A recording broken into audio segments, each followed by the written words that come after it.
In the autumn of 1991, the quiet American neighborhood of Portland, Oregon, was shaken by the sudden disappearance of a young girl. She vanished from her bedroom, her mother returning to find the bed empty and the window wide open.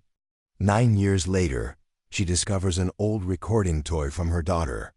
When she presses play, she hears something she was never meant to hear, revealing a truth so disturbing it would lead investigators to the most shocking discovery of their careers. That afternoon in Portland, Oregon, Lavra Miller stood in what used to be her home, taping shut the last of the cardboard boxes. The house felt hollow, emptier somehow, even though most of the furniture remained. It wasn't her house anymore. It belonged to David, her ex-husband, and that reality settled over her like a heavy fog. David knelt beside her, securing another box with packing tape. His movements were precise, methodical, the way he did everything. They worked in a familiar silence, a rhythm honed over 16 years of marriage. Even divorce couldn't erase that ease. "This one's ready," Lavra said, pushing a box toward him. It held her nursing scrubs, medical journals, and the stethoscope she'd earned at graduation. David lifted it effortlessly, his carpenter's arms still strong at 46. "I'll take it out," he said, heading for the front door. Lavra sealed another box, trying not to dwell on how this house had become a mausoleum of memories. They'd tried to hold their marriage together after Sophie vanished, but grief carved different paths for them. David had retreated into his workshop and therapy sessions. Lavra had buried herself in hospital shifts, working until exhaustion silenced the questions that haunted her. The arguments had started small: whose turn to pay the water bill, why the lawn wasn't mowed. But they both knew the real fracture: blame, guilt, the unbearable weight of not knowing. 6 months ago, they'd admitted defeat. Staying together wouldn't bring Sophie back. David returned, wiping sweat from his brow. The June afternoon was warm, and loading boxes into Laura's Toyota Corolla was hard work. "That's most of them," he said. "Just a few left." Lavra looked up, her hands pausing on the tape dispenser. "I want to visit her room, one last time." David's face softened, his blue eyes meeting hers. "Of course, I'll finish up here." He picked up another box, giving her space for her goodbye. Lavra climbed the familiar stairs, her fingers trailing along the oak banister David had installed when they'd moved in. Every creak of the floorboards held a memory: Sophie's laughter, her tiny feet running to greet Lavra after a long shift. She paused at the door to Sophie's room, steadying herself before turning the knob. The room was frozen in time: pale blue walls with hand-painted clouds, a white dresser with star-shaped stickers, a small bed with a Care Bears comforter. Only the window was different, now fitted with heavy locks and security bars that came too late. Lavra remembered that October night in 1991 with painful clarity. She'd worked a double shift at the hospital, arriving home at 2 a.m., bone-tired. David was asleep, the house quiet. She'd checked on Sophie out of habit, expecting to see her 5-year-old curled under the blankets, clutching her stuffed giraffe. Instead, the bed was empty, the window wide open, cool autumn air stirring the curtains. The police had been thorough at first: search dogs, helicopters, volunteers scouring the woods behind their neighborhood. They found nothing. No fingerprints, no footprints, no sign of struggle. Just a little girl who'd vanished into the night. The case had gripped Portland. News crews camped outside their house, reporters shoving microphones in Laura's face. The FBI joined briefly, but without evidence of abduction across state lines, they withdrew. The local police kept the case open, but leads dried up. Sophie's face appeared on milk cartons, her gap-toothed smile haunting Lavra every time she opened the fridge. Now standing in the room, Lavra approached the dresser where Sophie's photo sat in a wooden frame. Her daughter grinned, wearing a polka-dot dress and pigtails, her eyes bright with mischief. Lavra kissed her fingers and pressed them to the glass. "Goodbye, sweet girl," she whispered, her voice breaking. Wiping her eyes, she left the room and headed downstairs. David waited by her car, the last boxes loaded. They stood in the driveway, two people who'd once vowed forever, now facing separate lives. "You'll be okay?" David asked, his voice soft. Lavra nodded. "I'll manage, we both will." She slid into the driver's seat and rolled down the window. David leaned in, concern etching his face. "You sure you want to take all this stuff? Your apartment's small. If I need space, I'll get a storage unit," Lavra said. She paused, her tone softening. "Take care of yourself, David." He stepped back. "You too. Drive safe." The 15-minute drive to her new apartment felt like crossing a chasm. The complex was modest, near the hospital for her night shifts. She'd rented a 2-bedroom unit, one for her, one for storage. Moving the boxes was exhausting. The building's cart helped, but she made multiple trips, her new neighbors watching curiously without offering help. That was fine. Lavra wasn't ready for new connections. By evening, cardboard towers filled her living room. She collapsed onto her thrift store couch, too tired to unpack essentials. Her eyes kept drifting to a box labeled Sophie's Keepsakes. Unable to resist, she pulled it toward her and opened the flaps. David had packed it while she handled paperwork. She'd asked him to include Sophie's favorite things. At the top was a yellow teddy bear, its fur worn from years of hugs. Below were folded dresses, a pair of tiny sneakers, and a stack of books, Goodnight Moon and the Runaway Bunny. Then she saw it, a blue and red cassette recorder, a budget model from a local toy store. They'd bought it for Sophie's 5th birthday, unable to afford the pricier version she'd wanted. The compromise had seemed reasonable then. Lavra lifted the recorder, surprised by its weight. The batteries were likely dead. She opened the compartment, finding corroded contacts. After cleaning them with a tissue, she inserted fresh batteries from her drawer. The play button clicked with a familiar snap. Static hissed, then Sophie's voice filled the room. "Testing, testing. This is Sophie Ann Miller, and I'm 5 years old." Laura's heart clenched. She hadn't heard her daughter's voice in 9 years. Tears streamed down her face as Sophie chattered about her day, her friends at preschool, the ladybug she'd found in the yard. Then the recording shifted. Background noise, footsteps, David's voice, low and coaxing. "Sophie, come to the star room when you're done. Remember what I promised? We'll go to the toy store for that new Care Bear." Lavra frowned. "Star room?" She rewound and played it again. David's tone was off, overly gentle, almost manipulative. Sophie hadn't been obsessed with stars. She loved animals, giraffes and bears. Was Star Room a game they'd played? David had spent more daytime hours with Sophie, while Lavra worked nights. Maybe it was a nickname she'd forgotten. She searched the box but found no Care Bear toys. Perhaps David had kept them, too painful to pack. She replayed the tape, listening closely. Star Room. The phrase felt wrong, like a puzzle piece that didn't fit. Lavra set the recorder aside and began unpacking essentials, dishes, toiletries, clothes. Hours passed as she arranged her new life. Plates in unfamiliar cabinets, photos on bare walls. When she opened her filing cabinet to organize paperwork, she realized her nursing license renewals were missing. She checked every folder, then the boxes. Nothing. The clock read 8:30 p.m. Her shift started at 10. Without those documents, she couldn't prove her credentials. The hospital was strict about compliance. She grabbed her car phone, a bulky luxury from the car's previous owner, and dialed David. He answered on the 3rd ring. "Lavra, everything okay?" His voice was calm, familiar. "I can't find my nursing license papers," she said. "I think I left them at the house.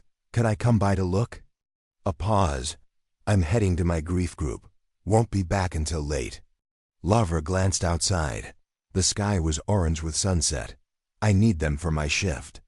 "Can I use my key?" "Of course," David said. "You know where everything is. Lock up when you leave." "Thanks. I appreciate it." "No problem." Good luck tonight. Lavra hung up, grabbed her keys, and drove back to the house. The familiar driveway felt foreign now, the house dark against the evening sky. She let herself in, flipping on lights. The emptiness was stark. The bedroom, David's now, was at the end of the hall. She found the filing cabinet in its usual spot, the second drawer holding her manila folder. The license papers were there, along with her certifications. Relief washed over her. She tucked the folder under her arm and scanned the room. Nothing else seemed forgotten. As she turned to leave, the recorder's words echoed in her mind. Star room. The phrase nagged at her, an itch she couldn't scratch. She climbed the stairs to Sophie's room, the door creaking as she entered. Without the toys and clothes she'd packed, the room felt barren. She walked the perimeter, running her fingers along the walls, searching for some star-themed decoration she'd missed. Nothing. No stars, no planets, just clouds and stickers. She opened the closet. Empty hangers clinked together. The dresser wobbled slightly when she touched it, one leg uneven on the warped floorboards. Portland's damp climate had taken its toll. The dresser shifted, tilting forward. It could fall if left like this. David might think someone had broken in. She checked her watch. 8:45 p.m. The hardware store was open until 9. She could grab shims to stabilize it and still make her shift. The phone rang downstairs, sharp in the silence. Lavra hurried down, her hand hovering over the receiver before she stopped. This wasn't her house anymore. The answering machine clicked on. David's voice. "You've reached the Miller residence. Leave a message." A woman's voice followed, warm but urgent. "David, this is Mrs. Larson from Group. Please call me back. You've missed 3 sessions, 3 weeks. We're worried." Lavra froze. 3 weeks? David had just said he was at therapy. Every Tuesday for 5 years. He'd attended his grief group for parents of missing children. Mrs. Larson had been their anchor, a therapist specializing in loss. Lavra had stopped attending after 2 years. The sessions too raw. Why would David lie? She wanted to call Mrs. Larson, but hesitated. They were divorced. His life wasn't her business anymore. Still, unease settled in her chest. She grabbed her purse and headed to the hardware store. The bell chimed as she entered Harrison's Hardware. Tom Harrison, the owner's son, looked up from the counter. "Lavra, good to see you. Everything okay?" "Fine, Tom. Just need shims for a wobbly dresser. Aisle 4, halfway down." He rang up another customer, then called out, "How's David's project going?" "The hobby room?" Lavra paused, confused. "Project?" "Yeah, the hobby room he's building. He was in last weekend, bought plywood, paint, some tools. Said he was finally making that space he always wanted." Laura's brow furrowed. "Must be a mistake. We're not renovating." Tom scratched his head. Pretty sure it was David. Mentioned a hobby room for his carpentry stuff. Lavra forced a smile. "I'll ask him. Thanks." She grabbed the shims, paid, and returned to her car, Tom's words looping in her mind. A hobby room? David hadn't touched his carpentry tools since Sophie vanished. He'd lost interest, his workshop gathering dust. Missed therapy sessions, a secret project, lies about his whereabouts. Something was off. Back at the house, Lavra parked in the driveway, the hardware bag crinkling on the passenger seat. The surreal quality of the day intensified. This morning, she'd been married, living in this house. Now she was a visitor, uncovering secrets in a place that once held none. She let herself in, flipping on the porch light. As she climbed the stairs, a sliver of light spilled from under David's office door. Strange, she'd turned off all the lights earlier. "David," she called. "You home?" No answer, but footsteps echoed, followed by the scrape of furniture. Her pulse quickened. "David, is everything okay?" More footsteps, frantic now. Papers rustled, a drawer slammed. She reached the office door and pushed it open. "David, I thought." Her words died. James Carter stood in the middle of the room. David's files scattered across the floor. Desk drawers hung open, contents spilled. Books were torn from shelves, papers ripped. James, David's best friend since high school, turned slowly. His face glistened with sweat, his eyes wild, pupils dilated. "Lavra," he said, his voice unsteady. "What are you doing here?" "I could ask you the same," she said, keeping her tone calm despite her rising fear. "Why are you here?" James took a step toward her, his movements jerky.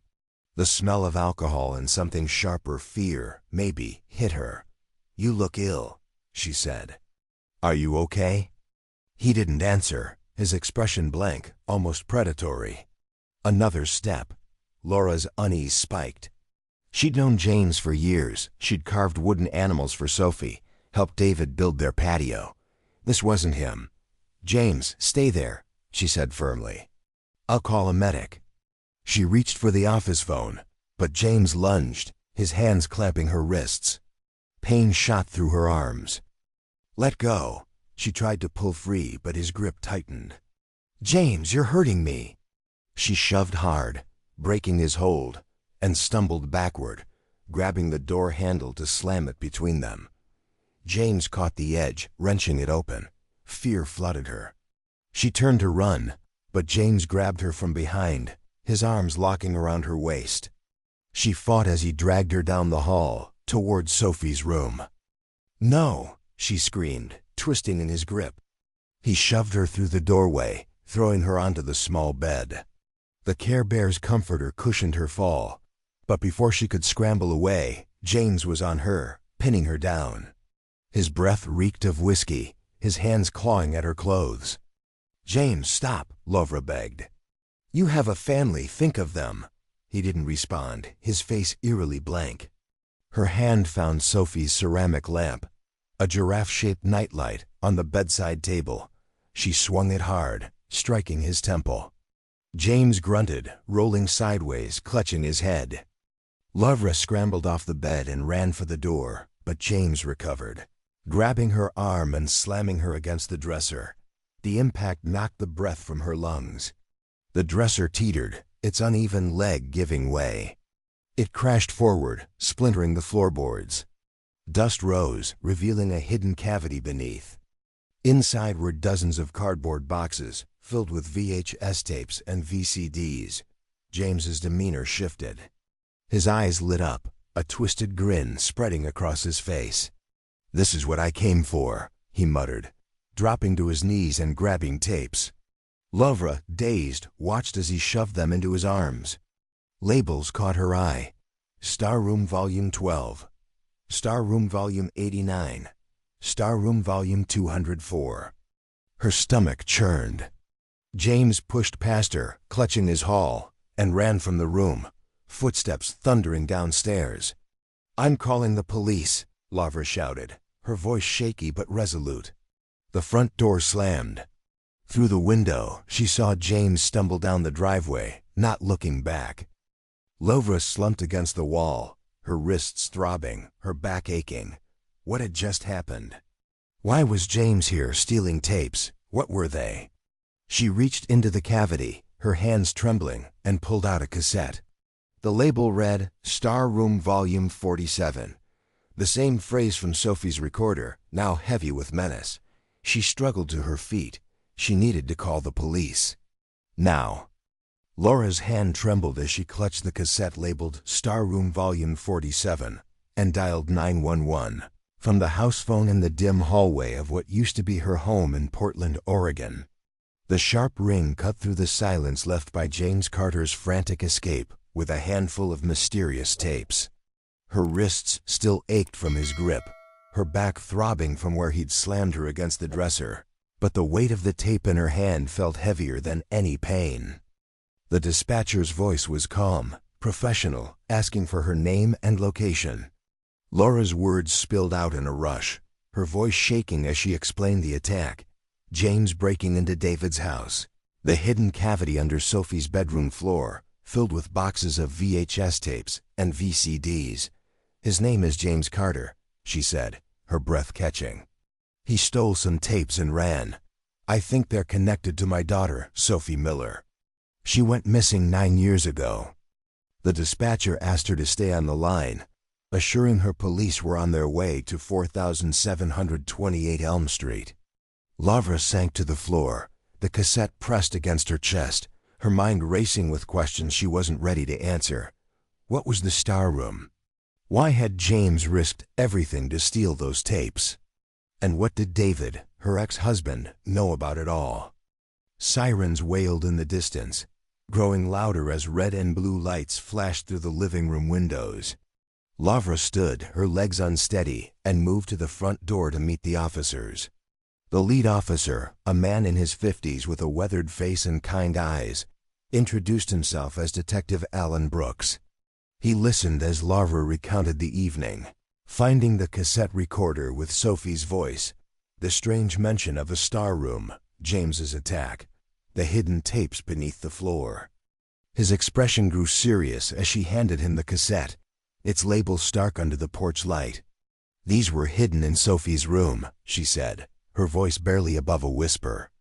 "There are dozens more upstairs, maybe hundreds." Brooks nodded, his jaw tight, and directed 2 officers to secure the house while he examined the cavity in Sophie's bedroom. The splintered floorboards and scattered boxes made his eyes narrow, and he muttered something about needing a warrant for a full search. "You mentioned your daughter," he said, turning to Lavra. "Sophie Miller, missing since 1991? Lavra nodded, her throat tight. "She was 5, vanished from her bed. The police never found anything." Brooks exchanged a glance with a younger officer, who scribbled notes. "We'll need to see what's on these tapes," he said. "Let's take this to the station."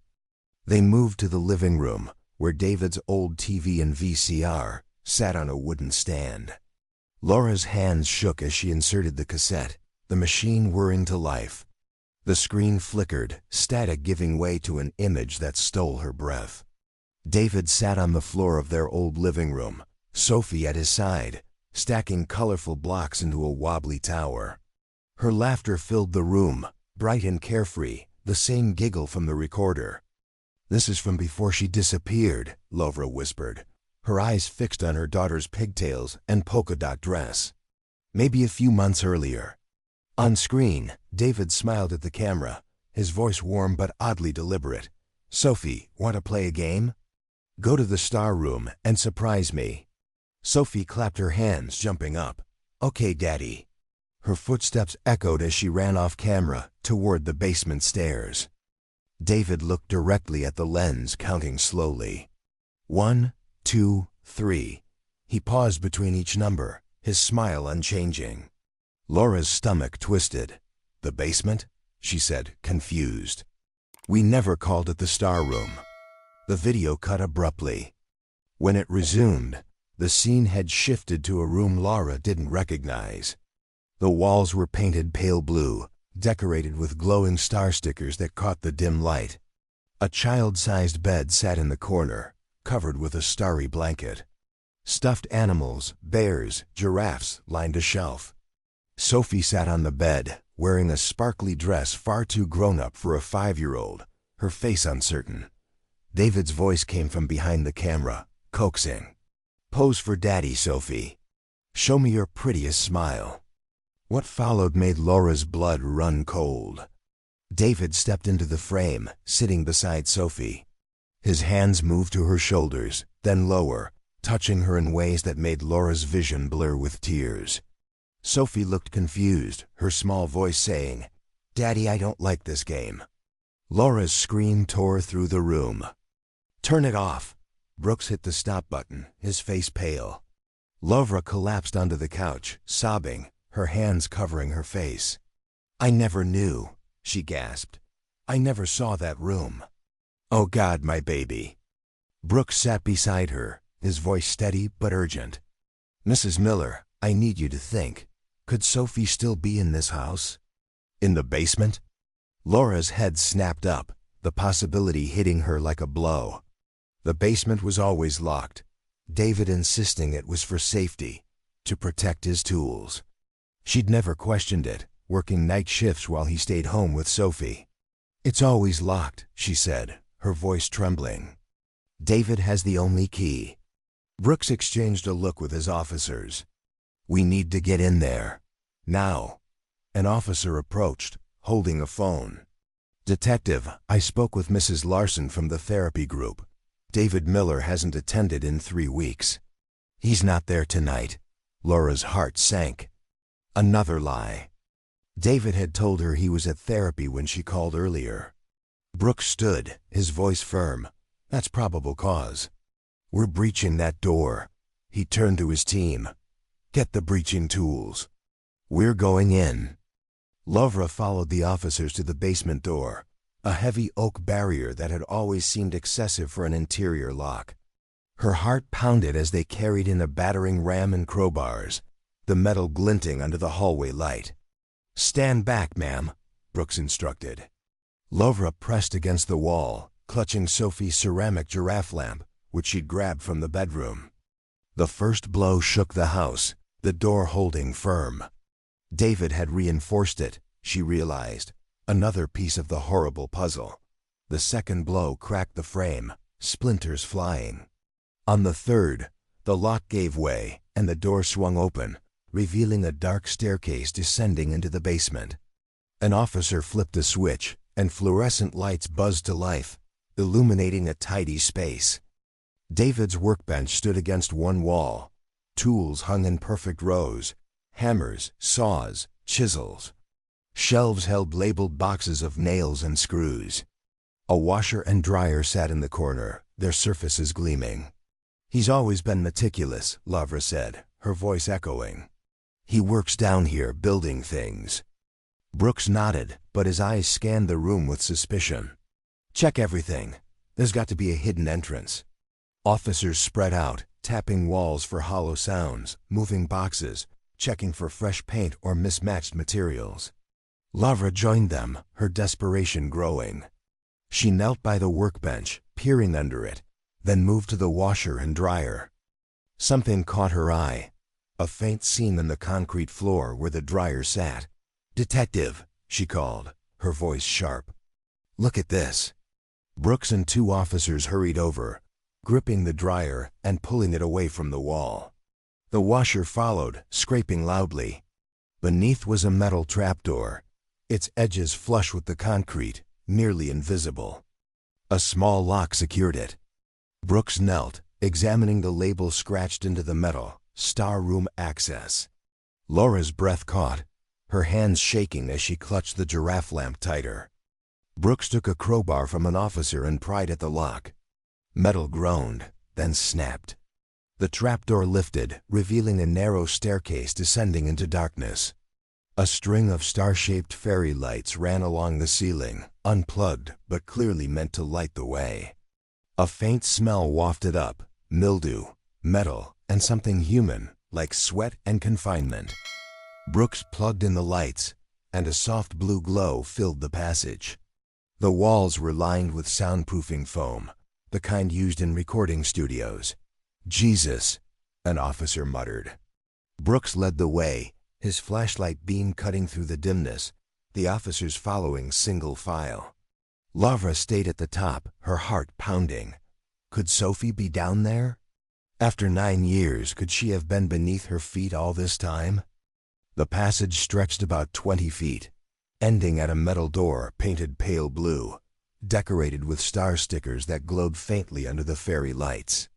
Brooks tried the handle, locked. He knocked firmly. "Police, open the door." Silence greeted them, heavy and oppressive. He pressed his ear to the metal, shaking his head. "Soundproofed. Can't hear a thing." Laura stood at the top of the stairs, clutching the giraffe lamp, her heart pounding. Could Sophie be behind that door? After 9 years, could she have been hidden here all along? Brooks took a crowbar from an officer and worked at the lock. Metal scraped, then snapped with a sharp crack. The door swung open, revealing a small room, no larger than 10 by 12 feet. The walls were pale blue, covered in glowing star stickers. A child-sized bed sat in the corner, its starry blanket neatly made but slightly rumpled, as if someone had sat on it recently. Stuffed animals, giraffes, bears, lined a shelf, some new, others worn from years of handling. A small TV and VCR sat on a table, a tripod nearby, its camera missing. Laura's breath caught as she stepped inside, her eyes scanning the room. A stack of coloring books lay on the floor, one open to a drawing of a giraffe with "Mommy" written in shaky crayon. A glass of water sat on the bedside table, half full, condensation still fresh. Someone had been here recently. "Sophie?" Laura whispered, her voice breaking. The room was empty, but the clues screamed her daughter's presence. Brooks knelt by the bed, lifting a small notebook.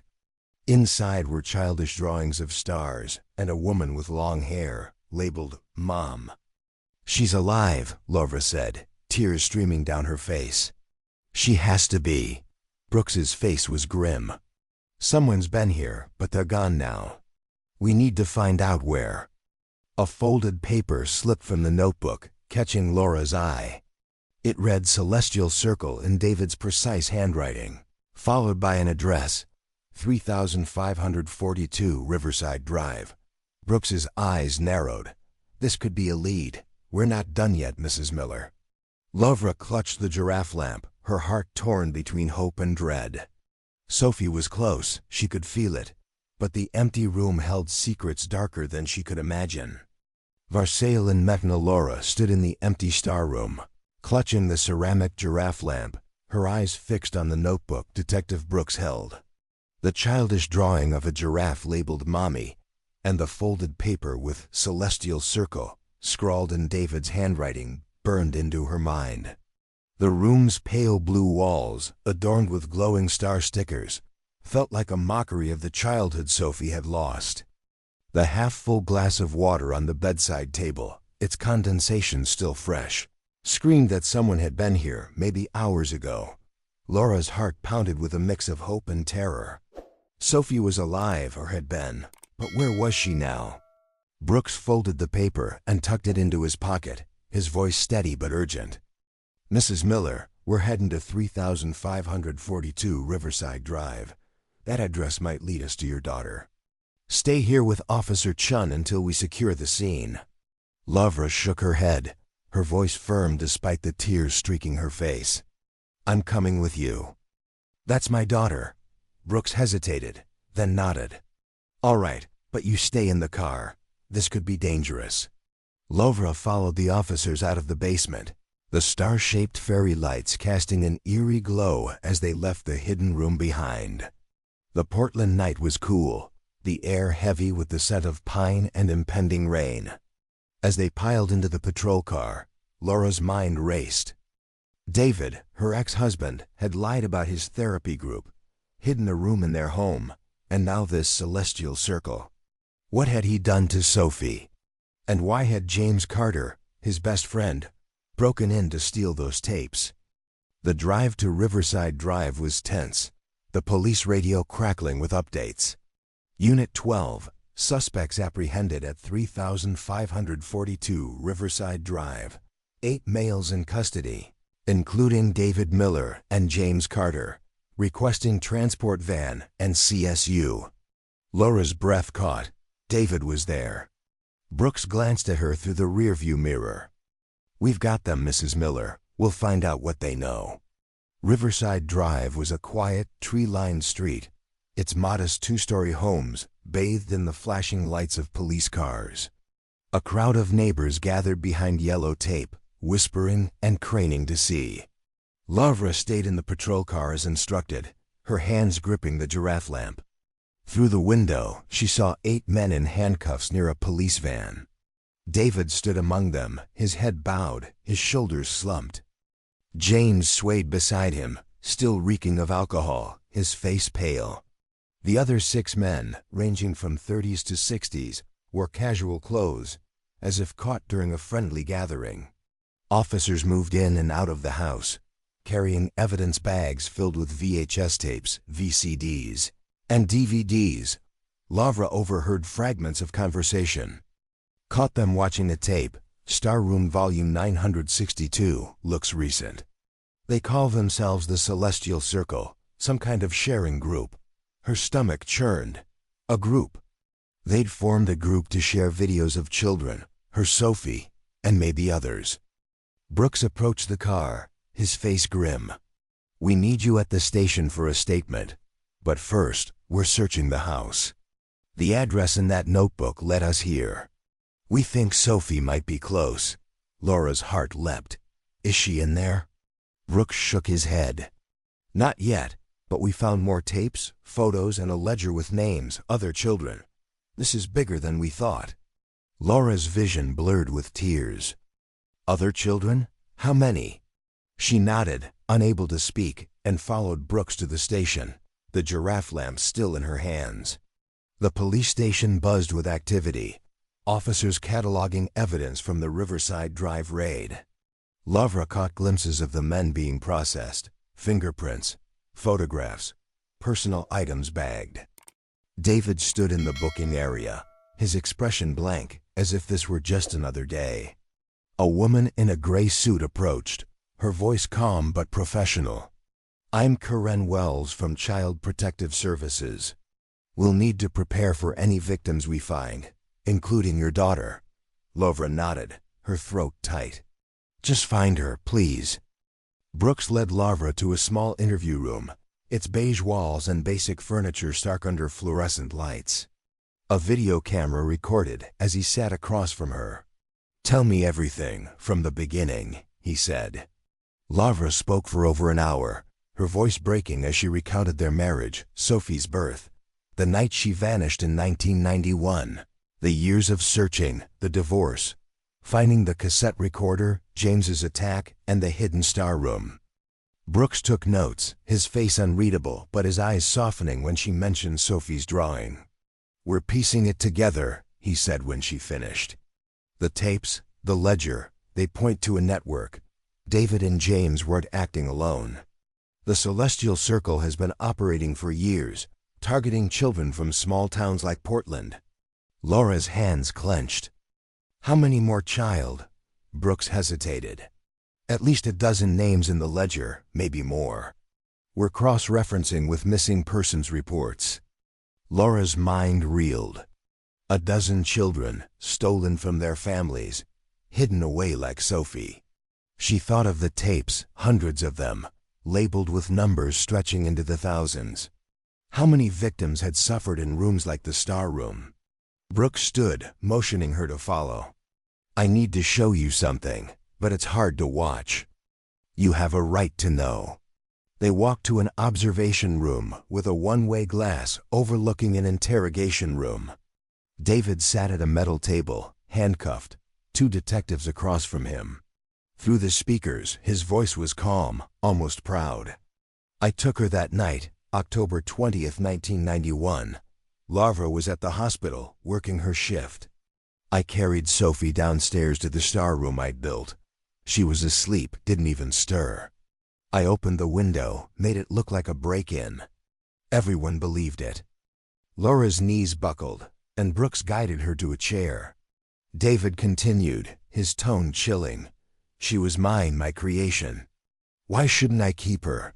I gave her everything, food, toys, love. When she was old enough, I told her the world had ended, a nuclear fallout. We were the last ones left. She believed me." One detective leaned forward, his voice sharp. "Why the tapes? Why record it?" David shrugged, a faint smile playing on his lips. "The Celestial Circle appreciated my work. I was the best. My videos were in demand.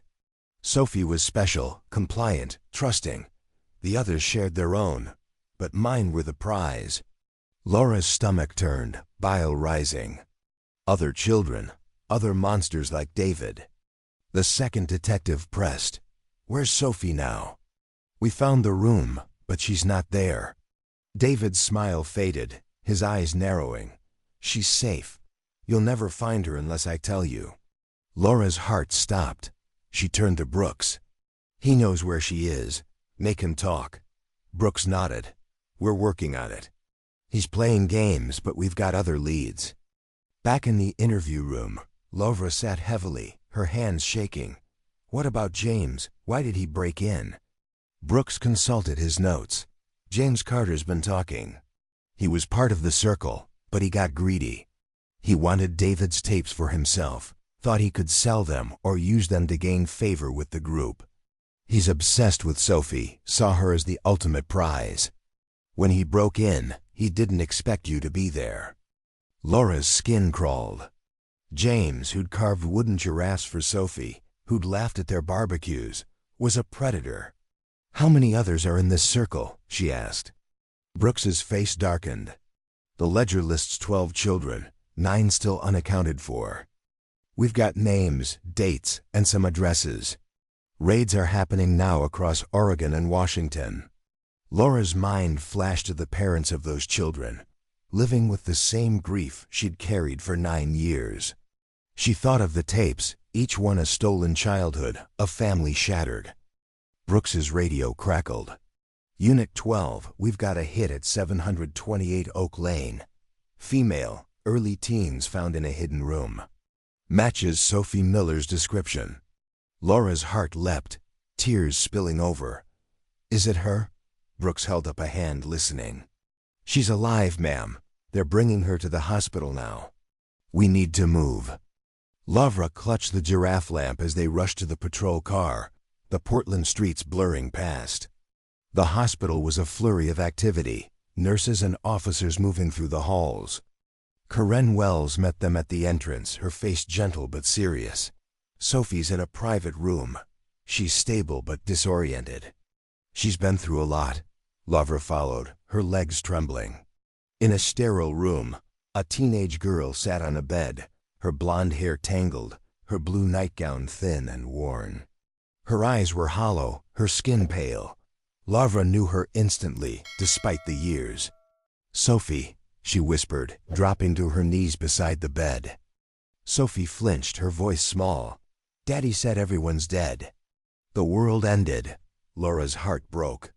She held up the giraffe lamp. "Remember Mr. Spots? I read you Good Night Moon by his light." Sophie's eyes widened, recognition flickering. "Mommy?" she said, her voice breaking. Lavra pulled her into her arms, sobbing. "I'm here, baby.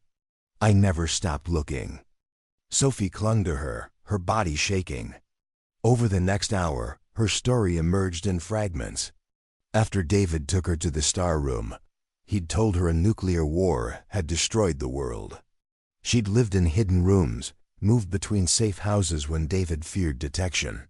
The Celestial Circle had other children, she said, naming 2, a boy named Ethan and a girl named Lily, kept in similar rooms. "Daddy said we were saving humanity," she whispered. "He said I had to help him make a new world." Lavra bit back a sob, stroking her daughter's hair. The paramedic examining Sophie made notes, her face neutral, but her eyes filled with horror. "She need a full medical exam," she said quietly. "We're checking for physical trauma, diseases, everything." Lavra nodded, her mind reeling. Other children, Ethan, Lily, and more were still out there, trapped in this nightmare. Brooks returned, his expression a mix of relief and grim determination. "We've got teams raiding 3 more addresses from the ledger. We found Ethan, a 12-year-old, in a basement in Salem. Lily's still missing, but we're closing in. The circle's bigger than we thought, dozens of members, years of operation." Laura's heart ached for Ethan's family, for Lily's, for all the parents who didn't yet know if their children were alive. "What about David?" she asked. Brooks's jaw tightened. "He's talking more. Says he moved Sophie to Oak Lane last week. Thought the Star Room was compromised. He's naming names, trying to cut a deal." Laura's hands clenched. "He doesn't deserve a deal." Brooks nodded. "We're building a case. The tapes, the ledger, Sophie's testimony, it's enough to bury him." The trial began 6 months later, in early 2001, drawing reporters from across the country. The Portland courthouse was packed, the air thick with tension. Lavra sat in the front row, Sophie beside her, clutching her hand. Sophie was stronger now, attending therapy, but her eyes still held shadows. The prosecution played the Star Room tapes. Sophie's small voice filling the courtroom, followed by David's chilling instructions. Jurors wept, their faces pale. David sat at the defense table, his expression blank, his lawyer arguing diminished capacity. The ledger was presented, listing 12 children. 9 boys and girls still missing when Sophie was found, now down to 7 as raids continued. Ethan, a quiet boy with haunted eyes, testified via video, describing a hidden room like Sophie's, filled with train-themed decor. Lily was found a month before the trial, her parents sobbing as they reunited. The prosecution revealed the Celestial Circle's reach. 24 members across 3 states, sharing tapes, trading victims, hiding behind ordinary lives as teachers, mechanics, fathers. David took the stand, his voice calm, almost proud. I loved Sophie. I gave her a safe world free from chaos. The circle understood children are pure, meant to be protected, shaped. We were building something new. Laura's stomach turned, her grip on Sophie's hand tightening. The prosecutor pressed. You recorded your daughter being abused. You sold those tapes to other predators. David shrugged. They appreciated my art. Sophie was my muse. The courtroom gasped, Laura's vision blurring with rage. The jury deliberated for only 3 hours. David was convicted on all counts: kidnapping, abuse, trafficking, sentenced to life without parole. James Carter, who'd confessed to stealing tapes for profit, received 25 years. 5 other Circle members were convicted, with more trials pending as raids uncovered additional victims. Laura and Sophie moved to a small town in coastal Maine, far from Portland's ghosts. Laura worked part-time at a clinic. Sophie enrolled in high school, her sketches of giraffes and stars filling notebooks. Therapy sessions were frequent, Sophie grappling with years of manipulation. She spoke of Ethan and Lily often, wondering if they'd find peace. Laura cooked Sophie's favorite meals, macaroni and cheese, just like when she was 5, and read Goodnight Moon by the light of a new giraffe lamp. One evening, on their porch overlooking the ocean, Sophie took Laura's hand. I'm scared I'll never be normal, she said, her voice soft. Laura squeezed her hand, tears in her eyes. Normal is overrated, sweetheart. You're strong, and we'll build a new life together. Sophie smiled, a small but real spark of hope. The search for the remaining victims continued. Brooks called with updates. 2 more children found in Washington, their families notified. Laura joined a support group for parents, sharing her story, helping others hold on to hope. The Celestial Circle's tapes, now evidence, were locked away, but their existence haunted her. How many other children were still hidden, behind ordinary doors, in rooms painted with stars or trains? She vowed to keep fighting, for Sophie, for Ethan, for Lily, for all of them. This story uncovered a father's betrayal and a mother's unbreakable love. Can Sophie and the other children heal from years of darkness? Share your thoughts in the comments below. Thank you for watching our channel Modern Stories. If you liked our video, you should subscribe for more amazing videos like this. Have a healthy and happy day. See you in the next one.